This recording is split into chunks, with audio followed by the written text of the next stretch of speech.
مجھے ان کی بہت یاد آتی ہے. میں نے تو ان کو کبھی دیکھا بھی نہیں. وہ کتنے پیارے لگتے ہیں تصویروں میں اور ویڈیو میں. جب انہیں دیکھتی ہوں تو ایسے لگتا ہے وہ مجھے ہی دیکھ رہے ہیں. وہ اپنے دادا کے ساتھ لگ کے بیٹھی بول رہی تھی. وہ تمہیں اتنی جلدی چھوڑ کے اس لیے چلے گئے تاکہ تم میرے ساتھ رہو. میں تمہیں کسی اور کے ساتھ شیئر نہیں کر سکتا تھا. اگر تمہارے بابا آج یہاں تمہارے پاس ہوتے تو یقیناً تم ان کے ساتھ ہوتی, میرے ساتھ نہیں. یہ سوچ کے ہی مجھے جلن ہو رہی ہے. رحیم صاحب نے اس کی بات کو گھمایا تھا. سینے میں اٹھتے درد اور آنکھوں میں موجود آنسوؤں کو وہ پیچھے دھکیل چکی تھی. وہ جواباً مسکرائی. آپ تو پھر میرے لیے سب سے زیادہ اہم ہیں. وعدہ کریں آپ مجھے کبھی چھوڑ کے نہیں جائیں گے. اس نے اپنا ہاتھ آگے پھیلایا. میں وعدہ کرتا ہوں, میں جب تک زندہ ہوں میں اپنی بیٹی کو چھوڑ کے کہیں نہیں جاؤں گا. انہوں نے محبت سے رودابہ کا ہاتھ تھام لیا تھا اور اس کی پیشانی پہ بوسہ دیا تھا. اس سے پہلے کہ رودابہ زمین بوس ہوتی, باہر سے آتے سالار نے رودابہ کو تھاما تھا. رودابہ کی آنکھ سے ایک آنسو نہیں نکلا تھا. وہ بالکل خاموش سی ایک جگہ پہ بیٹھی تھی. سب لوگ تدفین کی تیاری کر رہے تھے جب سالار کی نظریں رودابہ پہ ہی تھی. وہ بالکل خاموش ہو گئی تھی. آنکھوں میں بھی محض ویرانی تھی. وہ ساکت نظروں سے بس مسلسل رحیم صاحب کے چہرے کو دیکھ رہی تھی. نانا کی عمر ہو گئی ہے, کبھی بھی کچھ بھی کر جاتے ہیں, کچھ پتا نہیں چلتا. خبردار اگر میرے دادا کو کچھ کہا تو وہ آپ سے زیادہ عقل مند ہے. میں برداشت نہیں کر سکتی میرے دادا کو کوئی کچھ کہے. کچھ دن پہلے کا منظر سالار کی آنکھوں کے سامنے لہرایا جب لوڈو کھیلتے وقت سالار نے اپنے نانا کو چڑھایا تھا. لیکن پاس بیٹھی رودابہ کو کہاں یہ برداشت تھا. وہ فوراً بولی تھی. اور آج جب وہ ہمیشہ کے لیے اسے چھوڑ کے جا رہے تھے تو رودابہ خاموش بیٹھی تھی. تدفین کی تیاری کی گئی.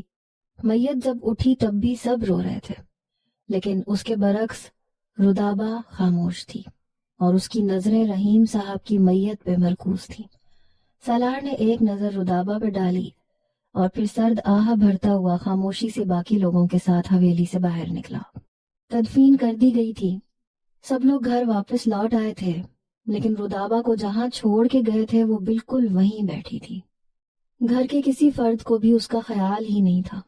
فاریہ بیگم تو تہمینہ بیگم کے ساتھ تھیں, جبکہ طیبہ اور ماہم اپنی دوستوں کے ساتھ کمرے میں بیٹھی تھیں. رودابہ بالکل تنہا ایک سائیڈ پہ بیٹھی ہوئی اپنے ہاتھوں کو گھور رہی تھی. آنکھیں ابھی بھی خشک تھیں. صبح سے شام ہو گئی تھی اور شام سے رات, لیکن کسی نے بھی رودابہ کی طرف دھیان نہیں دیا تھا. آخرکار رودابہ اٹھ کے اپنے کمرے میں چلی گئی. سالار نے اسے ڈھونڈنا چاہا تو وہ کہیں پہ بھی نہ ملی. آپ نے رودابہ کو کہیں دیکھا ہے؟ وہ ایک ملازمہ کو روک کے پوچھنے لگا. وہ تو شاید اپنے کمرے میں چلی گئی ہیں. رودابہ بی بی کو تو صبح سے کسی نے دیکھا ہی نہیں. وہ ملازمہ اب فکر مندی سے بولی تھی. تمہیں اس کی فکر کرنے کی ضرورت نہیں ہے, میں ہوں اس کی فکر کرنے کے لیے.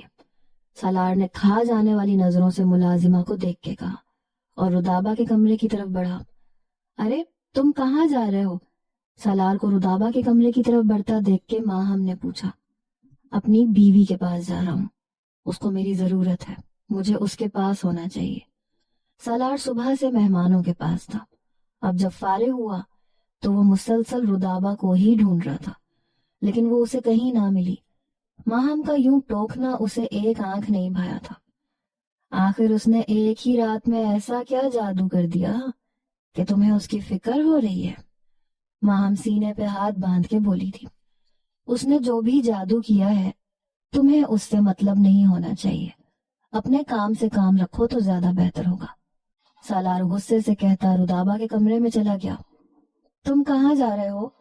معاذ, جو کہ ماہم کی خالہ کا بیٹا تھا, ہاتھ میں کھانا لیے اوپر آیا تو ماہم سے پوچھا. صبح سے رودابہ کو دیکھ رہا ہوں, بس ایک جگہ خاموش بیٹھی ہے. نہ وہ کچھ کھا رہی ہے, نہ بول رہی ہے, اور روئی بھی نہیں ہے. میں نے سوچا اس کے لیے کچھ کھانا لے کے جاؤں. معاذ نے کہا تو ماہم کے چہرے پہ ایک شیطانی مسکراہٹ ابھری. ہاں ہاں جاؤ جاؤ. ماہم نے رودابہ کے کمرے کی طرف اشارہ کر کے کہا تو وہ اس بات میں سر ہلاتا ہوا رودابہ کے کمرے کی طرف بڑھ گیا, جبکہ وہ اپنے کمرے میں چلی گئی. سالار کمرے میں داخل ہوا تو رودابہ بیڈ کے ساتھ لگ کے بیٹھی بس ہاتھوں کو ہی گھور رہی تھی۔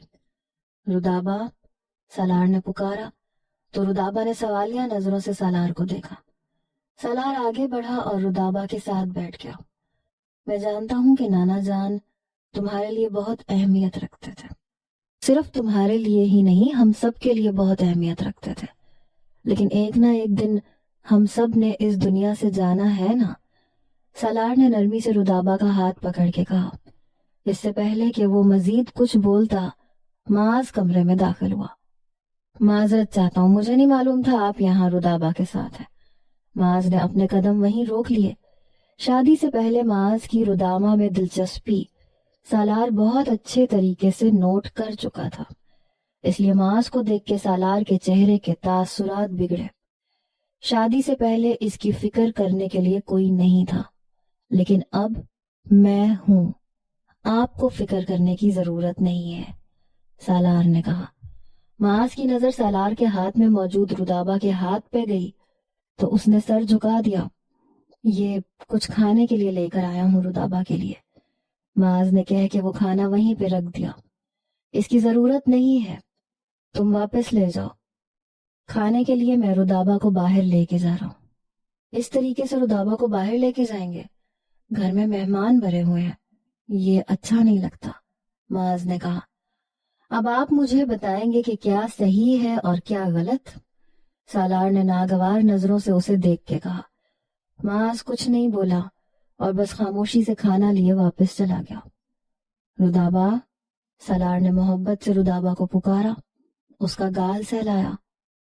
میرے دادا، انہوں نے کہا تھا وہ میرے ماں باپ کی جگہ پہ ہے، وہ مجھے باپ جیسی محبت کرتے تھے، ماں کی طرح سمجھاتے تھے، سکھاتے تھے۔ آج میں نے اپنے دادا، اماں اور اپنے باپ کو بھی کھو دیا۔ مجھے اپنے ماں باپ دونوں کا سایہ میرے دادا میں دکھائی دیتا تھا، آج میں نے تینوں کو ایک ساتھ کھو دیا، وہ رندی ہوئی آواز میں بولی اور پھر سالار کے کندھے پہ سر رکھتی با آواز رونے لگی۔ سالار نے اس کی کمر تھپ تھپائی اور اسے رونے دیا۔ وہ چاہتا تھا کہ وہ اندر کا غبار باہر نکال لے۔ وہ مسلسل رو رہی تھی اور سالار اس کی کمر تھپ تھپا رہا تھا۔ تھوڑی دیر رو لینے کے بعد جب وہ چپ ہوئی تو سالار نے اس کے آنسو صاف کیے۔ تم منہ ہاتھ دھو لو، میں تمہارے لیے کچھ کھانے کے لیے لے کے آتا ہوں۔ سالار اس کے آنسو صاف کرتا اٹھا اور کمرے سے باہر نکل گیا، جبکہ یوں اس کے بدلے ہوئے رویے پہ رودابہ نے اسے حیرت سے دیکھا تھا۔ پھر خاموشی سے اٹھتی واش روم کی طرف بڑھ گئی۔ سالار رودابہ کے لیے کھانا لے کے آیا اور اسے کھلایا۔ رودابہ مسلسل روئے جا رہی تھی۔ وہ تو کھانا بھی نہیں کھانا چاہتی تھی، لیکن سالار کے ڈپٹنے اور غصہ کرنے پہ چند نوالے اس نے کھا لیے تھے۔ سالار نے اسے زبردستی بیڈ پہ لٹایا اور اس کے بالوں میں ہاتھ پھیرتا اسے سلانے کی کوشش کرنے لگا، اور تھوڑی ہی دیر میں رودابہ پرسکون ہو گئی تھی۔ سالار یوں ہی بیڈ کے کراؤن کے ساتھ ٹیک لگا کے بیٹھا مسلسل اس کے چہرے کو دیکھ رہا تھا۔ وہ معصوم تھی اور وہ کتنی اکیلی تھی، آج تو اس نے بھی دیکھ لیا تھا۔ وہ تو جب بھی یہاں آتا تھا اسے رحیم صاحب کے قریب ہی دیکھا کرتا تھا۔ اس کی بے وقوف حرکتوں اور باتوں سے تو سالار کو لگتا تھا کہ اسے کسی چیز کا غم ہی نہیں ہے۔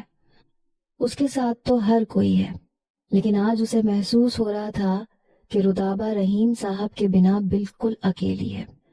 رودابہ کے بارے میں سوچتے نہ جانے کب اس کی آنکھ لگ گئی اور وہ یوں ہی بیڈ کے کراؤن کے ساتھ ٹیک لگا کے لیٹا ایسے ہی سو گیا تھا۔ سالار کی آنکھ کمرے میں گونجتی سسکیوں سے کھلی تھی۔ وہ اٹھا تو رودابہ ہاتھ میں قرآن پاک لیے بیٹھی رو رہی تھی۔ سالار نے اپنی آنکھیں مسلی اور رودابہ کے قریب آیا۔ کیا ہوا ہے؟ محبت سے اس کے آنسو صاف کرتا ہوا بولا۔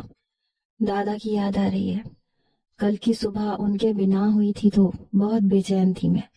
اب یہ سوچ کے ہی سانس بند ہوتا ہے کہ اب ہر آنے والا دن میرا ان کے بنا ہی شروع ہوگا۔ میں ہوں نا تمہارے ساتھ، سالار نے کہا تو رودابہ نے حیرت سے سالار کو دیکھا۔ آ جاؤ، وہ نرمی سے اس کا ہاتھ پکڑتا اسے اپنے ساتھ لیے بیڈ کی طرف آیا تھا۔ اسے بیڈ پہ لٹایا، خود بھی ساتھ ہی لیٹ گیا۔ میں پوری رات بے چین رہا ہوں، اب میں سونا چاہتا ہوں۔ میں چاہتا ہوں کہ جب تک میں سو رہا ہوں تم یہیں میرے پاس رہو۔ سمجھ میں آئی بات؟ سالار نے سختی سے کہا۔ اس نے اس بات میں سر ہلایا اور خاموشی سے لیٹ گئی۔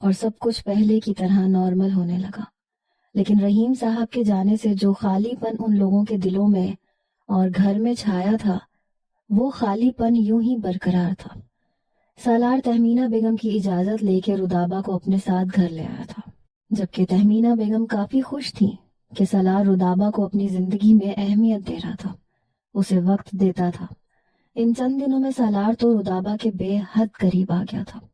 وہ ہمیشہ رودابہ کے قریب رہتا، اسے رونے نہ دیتا، اس کی ہر چھوٹی بڑی ضرورت کا خیال رکھتا، کھانا وقت پہ کھلاتا۔ ابھی بھی سالار کی ذمہ داری ہی تھا سب کچھ۔ میں کام سے جا رہا ہوں، تم فی الحال یہاں نیچے کمرے میں رہنا، اور یہ لو، جب کال کروں تو تیار ہو جانا۔ سالار نے ایک بیگ اس کی طرف بڑھا کے کہا۔ لیکن اس میں ہے کیا؟ اور مجھے تو تیار ہونا بھی نہیں آتا، رودابہ نے کہا تو سالار نے اپنا سر پیٹ لیا۔ اچھا ٹھیک ہے، میں شام تک کسی بیوٹیشین کو بھیج دوں گا، وہ تمہیں تیار کر دے گی، سالار نے کہہ کے گھر کے خارجی دروازے کی طرف قدم بڑھائے۔ کیا ہم آج کہیں جا رہے ہیں، کسی شادی میں؟ رودابہ نے کہا تو سالار کے چہرے پہ ایک مسکراہٹ آئی۔ ہاں یہی سمجھ لو، کسی کی شادی میں جانا ہے، بس اب خاموشی سے تیار ہو جانا، سالار کہہ کے گھر سے باہر نکلتا چلا گیا، جبکہ رودابہ بس اسے جاتا دیکھ رہی تھی۔ پورا دن رودابہ کا گھر میں گزرا۔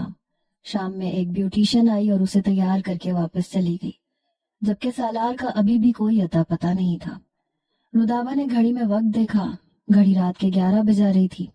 رودابہ مایوس ہو گئی، وہ کب سے سالار کا انتظار کر رہی تھی، لیکن سالار تھا کہ آنے کا نام ہی نہیں لے رہا تھا۔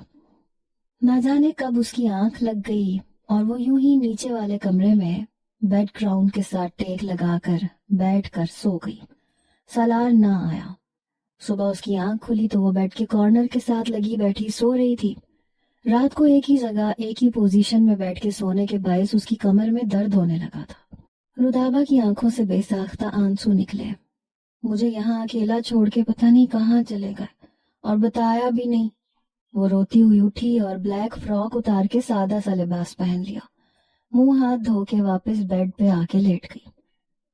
اس نے ہر ایک چیز کو نوچ نوچ کے اتار پھینکا تھا، ہاتھ میں پہنی چوڑیاں، کانوں میں پہنے ایئر رنگز، دوپٹہ، فراک، اس کا سارا سامان پورے کمرے میں بکھرا ہوا تھا، اور وہ ہر چیز سے بس بے خبر سونے کے لیے لیٹ گئی تھی۔ سالار اپنا کام ختم کر کے گھر جا رہا تھا کہ اچانک اس کے نمبر پہ اس کی ماں کی کال آئی تھی۔ بیٹا کہاں ہو تم؟ وہ درد سے کراہتے ہوئے بولی تھی۔ ماما آپ ٹھیک ہیں؟ کیا ہوا ہے آپ کو؟ وہ فکر مندی سے بولا۔ بیٹا میں سیڑھیوں سے گر گئی، کیا تم میرے پاس آ سکتے ہو؟ سالار نے اپنی گھڑی میں وقت دیکھا تو گھڑی رات کے 8 بجا رہی تھی۔ جی ماما میں آتا ہوں ابھی۔ وہ گاڑی خان حویلی کی طرف بڑھا چکا تھا۔ 1 گھنٹے کے سفر کے بعد وہ اپنی ماں کے پاس پہنچا تھا۔ وہ تہمینہ بیگم کو لے کے ڈاکٹر کے پاس گیا، چیک اپ کروانے کے بعد واپس خان حویلی آ گیا تھا۔ ماما آپ کو خیال رکھنا چاہیے تھا نا، کیسے گر گئی آپ؟ سالار نے فکر مندی سے پوچھا۔ پتہ نہیں بیٹا، وہاں آئل کیسے آیا؟ میں تو اپنے دھیان میں چل رہی تھی، اچانک سے ہی پاؤں پھسلا اور میں گر گئی۔ انہوں نے رونی صورت بنا کے کہا۔ ماما کوئی مسئلہ نہیں، آپ میرے ساتھ واپس گھر چلیں، وہاں میں آپ کا خیال رکھ لوں گا۔ گوش، سالار نے کہا تو اس کی ماں نے نفی میں سر ہلایا۔ بیٹا تم ابھی صرف رودابہ کو وقت دو، جاؤ وہ گھر میں اکیلی ہے، ابھی تمہارا انتظار کر رہی ہوگی، تہمینہ بیگم نے کہا۔ سالار نے اس بات میں سر ہلایا۔ اور ہاں، جاتے وقت اس کے کمرے سے اس کے کپڑے والا بیگ بھی لے جانا، صبح جلدی میں تم وہ یہیں پہ چھوڑ کے چلے گئے تھے، تہمینہ بیگم نے کہا تو سالار کمرے سے نکل کے رودابہ کے کمرے کی طرف بڑھ گیا۔ جب ماں ہم کمرے سے باہر نکلی، کچن میں آئی، ایک گلاس میں پانی ڈال کے ایک گولی اس میں ڈالی اور چمچ سے پانی کو ہلانے لگی۔ صبح کا منظر ماہم کی آنکھوں کے سامنے لہرایا۔ برتھ ڈے سیلیبریٹ کی جا رہی ہے میڈم کی، اور اس کو سرپرائز ملنا ہے آج۔ وہ سالار اور تہمینہ بیگم کی کل کی گفتگو سن چکی تھی۔ سالار تہمینہ بیگم کو بتا رہا تھا کہ وہ رودابہ کی برتھ ڈے سیلیبریٹ کرنے کے لیے گھر پہ کچھ خاص اہتمام کرنے والا ہے، وہ رودابہ کو اپنے ساتھ لے کے جانا چاہتا ہے۔ اس پہ تہمینہ بیگم تو بہت خوش ہوئی تھی، لیکن ماہم نے رودابہ کی برتھ ڈے خراب کرنے کا سوچ لیا تھا۔ ماہم نے اپنے سامنے رکھے پانی کے گلاس کو دیکھا جس میں وہ نیند کی گولی ملا چکی تھی۔ وہ پانی کا گلاس لیتی رودابا کے کمرے کی طرف بڑھی۔ سالار کمرے میں داخل ہوا تو بیگ کھلا ہوا تھا اور اس میں سے چند سوٹ بیڈ پہ پھیلے ہوئے تھے۔ وہ نفی میں سر ہلاتا ہوا سوٹ سمیٹتا واپس بیگ میں رکھنے لگا۔ بیگ کو بند کر کے وہ باہر کی طرف بڑھا ہی تھا کہ ماہم کمرے میں داخل ہوئی۔ یہ لو پانی۔ اس نے سالار کی طرف پانی بڑھایا تو سالار نے حیرت سے ماہم کو دیکھا۔ تم میرے لیے پانی لائی ہو؟ سالار نے حیرت سے پوچھا۔